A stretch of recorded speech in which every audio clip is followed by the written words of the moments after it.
3, 2, 1. Welcome to this podcast.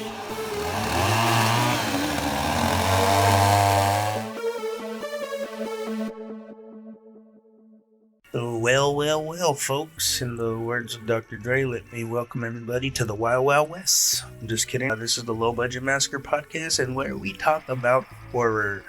This is my show tune voice, and I'm talking like a weirdo. Tonight we're talking about, as you can see on the screen, the 1988 horror film directed by Kevin Tenney, Night of the Demons. This film is about a group of teenagers who decide to party at an abandoned funeral parlor, only to discover that the property is cursed and haunted by demonic entities. What I like about the whole demonic entity thing is Amelia Kincaid, Angela, in the film, she does a really great job of explaining the difference between a ghost and a demon. She says that ghosts were previously alive. Demons have never been alive. They're just from hell, and they all only want to cause havoc, and I think that's pretty cool. It's a little on the nose writing, but the writing is definitely 80s, but it's not too bad. I've seen a shit ton worse.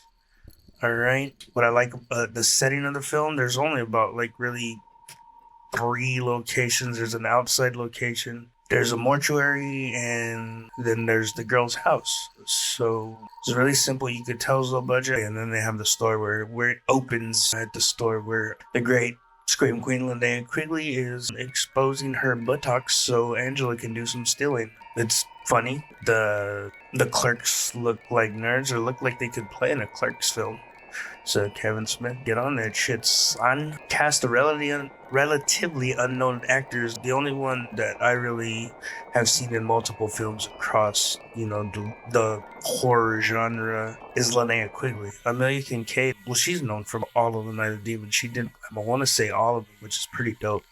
I know in the later sequels, like part 2 and 3, they reuse a lot of footage from the very first one where she's floating in the hallway. A lot of stuff that didn't make the cut and stuff like that. So it's funny. I like the second one. I know the second one has a little bit more known actors. Still no one like huge, but people that went on to do, a lot of B horror or just like made for TV films, which there's nothing wrong with that as long as you get that film made, baby. Get your horror made. Horrors make money. In this day and age, actually, in 2 days, I'm going to go watch a horror film entitled Butcher's Bluff in New Braunfels. And I want to say it was shot in New Braunfels and Bastrop. And so has people from the Texas Chainsaw Massacre in it. I've been following this film since it was just a proof of concept. And I'm so excited that I finally get to see it this weekend. But back to Night of the Demons. I'm pretty sure most people who are watching this have seen it. I'm not gonna try to spoil it. Talking about the unknown actors. The special effects are amazing.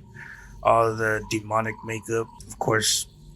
The breast prosthetics for the lipstick scene. That's probably one of the most iconic scenes in horror. So right here we have the famous or infamous, however you want to say it, lipstick scene. When I saw this, I was probably about 8 or 9 years old, and it blew my freaking mind. So it's my favorite film for a long time to come. And as you can see, I'm blocking the best part so I don't get kicked off for censorship purposes, which I hate censorship. Since this is fair use, I can only show little bits of pieces of film, which kind of sucks, but I totally understand. So as you can see, today we're going to be talking about the 1988 film Night of the Demons. One of my favorite films, one of my favorite B films, my favorite B horrors. I watch this probably about 5 times a year, so I'm kind of obsessed with it, only because of the history.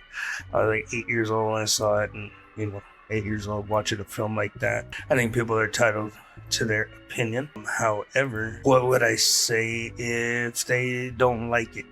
I'm gonna have my man Stooge tell you right now.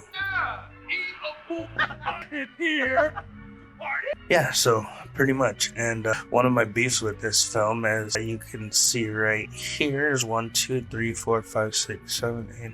There's a total of 10 people, and that's considered a party, which, yeah, it's definitely not a party. So yeah, that's my beef that I have with the original, is the whole 10-person party.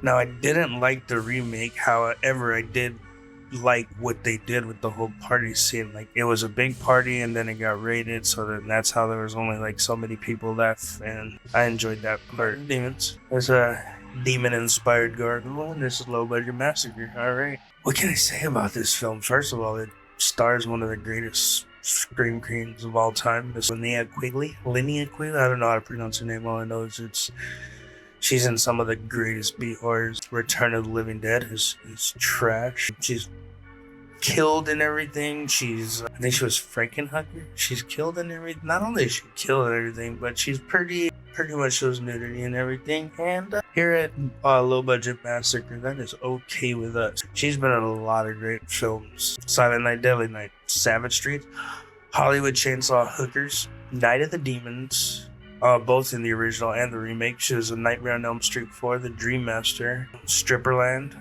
Cougar Cult, Three Scream Queens. She's been in a lot of films. Little cool fun fact about her is when she was doing the lipsticks for Night of the Demons, the person who was doing her makeup for her prosthetic, they ended up getting married for like a year or two. And yeah, they met on that set and pretty much they got married from that. And that was pretty heavy 1988 writing. Halloween night, and that's the night all the demons come out, and it's the Legend of Full House, which is this house that I want to say, shit, it's kind of like the whole house from that Netflix show, really, because they ran a mortuary, and I guess the dude ended up murdering his family and then hung himself. It explains it in the remake, like what happened, and so it's kind of like your Amityville type, like the dude went crazy and insane, and then this they try to just justify it with demons. What I love about the demon makeup, of course, in the original, it's extremely creative. In the remake, the CGI for the demon's faces kind of take away with it. They do some cool things as far as like the lipstick seems like pretty crazy in that one, but just the original with those practical effects just made it that much better. I've probably done a couple of episodes from other podcasts that I've had on this. It's just because it's such a favorite of mine. Stooge is one of my favorite characters. He kind of steals the show. Sal, I wish he would have made it out alive, but Sal's character, he messes with the girl, the main character, which, I mean, she was a survivor girl, but I don't really think I don't want to say she didn't add much to the movie, because she definitely did. And there was a lot of stuff about her, like the whole reason the dude got with her is because he heard she was easy, so there's that. And, yeah, but I just didn't feel like she was strong enough to be a survivor girl. But then again, who am I to say that? She was obviously a survivor girl, so why not? Well, obviously, the lipstick scene is a favorite. Also, the kill when they're in the casket is a great one. Gratuitous nudity there, and it's just funny because the casket kill, they just shove their head, and then later on when you see the demons having sex, it's just, the makeup is insane. They also do a good job on the remake. Another scene is when Amelia Kincaid, her character of Angela, she does that little dance sequence to the Bauhaus Stigmata Martyr. It's a crazy scene. I like where they're doing the En Nomine Padre Spirito Santo, whatever. And it's really cool. It's like where she first becomes a demon, and Sal starts looking at shit like it's going sideways. So he's trying to get out, and I thought it was pretty dope. I like the whole thing with Stooge. He gets killed.